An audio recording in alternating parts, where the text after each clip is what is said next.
Next ఎలక్షన్లలో single డిజిట్లు కూడా రాని పరిస్థితిలోకి మీ ప్రభుత్వం పోతుంది అన్నది కూడా ఇదే సందర్భంగా తెలియజేస్తా ఉన్నా. ఫ్లాష్ బ్యాక్ 175కు 175 ఒక్క సీట్ మిస్ కాకూడదు టార్గెట్. అందుకే నేను 175కు 175 అని చెప్పి టార్గెట్ చేస్తాను. ఈ దూల వల్లే మా ఓడు మార్కెట్ సెక్షన్ నుంచి ఇళ్ల సెక్షన్ కి బల సెక్షన్ కి ట్రాన్స్ఫర్ అయ్యాడు.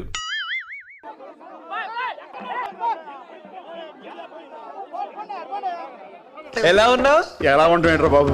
ఇతని చేత మెడపట్టి బయటికి గెండించుకునే పరిస్థితిలో ఉన్నాను. నా డబ్బు నాకు ఇచ్చారా? నీ ఎక్కడ పడితే అక్కడ దండం పెడతా.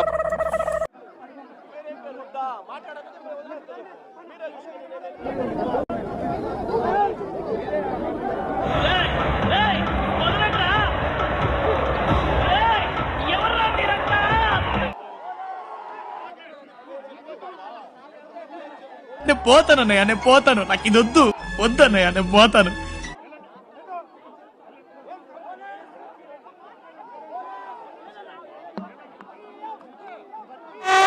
అయ్యో అదేంటండి అలా కమిలిపోయారు? జనం ఎక్కువగా ఉన్నారు కదా, తోపులు అట్లా తొక్కేశారు.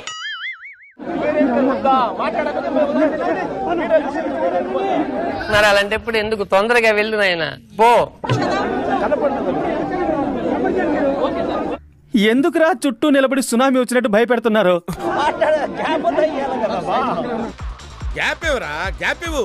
ఎందుకురా డిస్టర్బ్ చేస్తావు?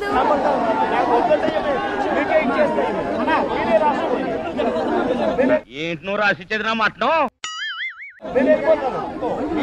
నీకు దండం పెడతాను, దయచేసి ఇక్కడి నుంచి వెళ్ళిపోరా.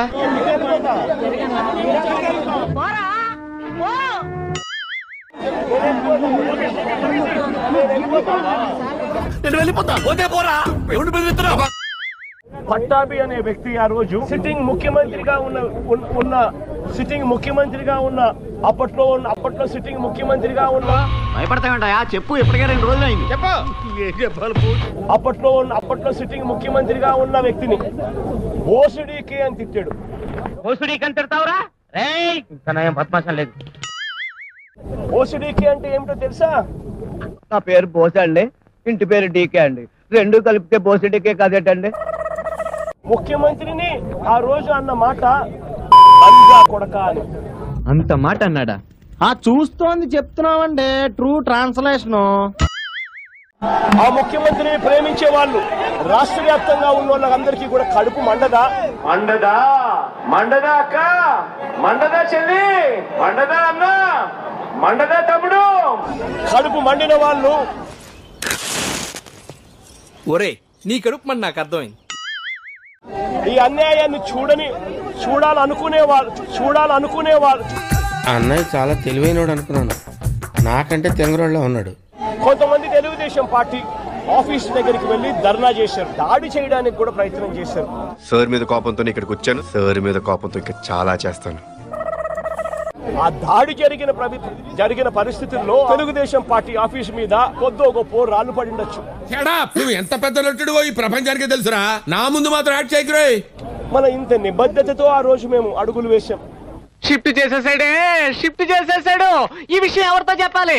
ముఖ్యమంత్రిగా నన్ను అన్నా కూడా నేను చంద్రబాబు నాయుడు గారి మీద కక్ష సాధింపు చర్యతో వ్యవహరించాల. డబుల్ యాక్షన్ కథ ఉంటే రాజమౌళికి చెప్పరా, నాకు కాదు. 3-4 ఏళ్ల తర్వాత జరిగిన ఘటనలో మళ్ళీ దాన్ని తవ్వి నీ ఇష్టం వచ్చినట్టుగా నువ్వు అరెస్టులు చేయడం మొదలు పెడతా ఉన్నావు. ఈ ఒక్కసారికి ఫ్రీగా వదిలేయండి. ఈ లాఠీ నోట్లో దుర్చారంటే డిక్కీలోంచి బయటకు వస్తుంది. ఒక తప్పుడు సాంప్రదాయానికి మీరు బీజం వేస్తా ఉన్నారు. ఇదే తప్పుడు సాంప్రదాయం ఒక సునామీ అవుతుంది. తప్పేం కాదు. రేపొద్దున మీ నాయకులందరికీ కూడా ఇదే గతి పడుతుంది.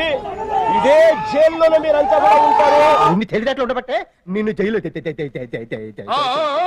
అర్థమైంది. 1 మినిట్ ఆశీర్వదించండి మావయ్య.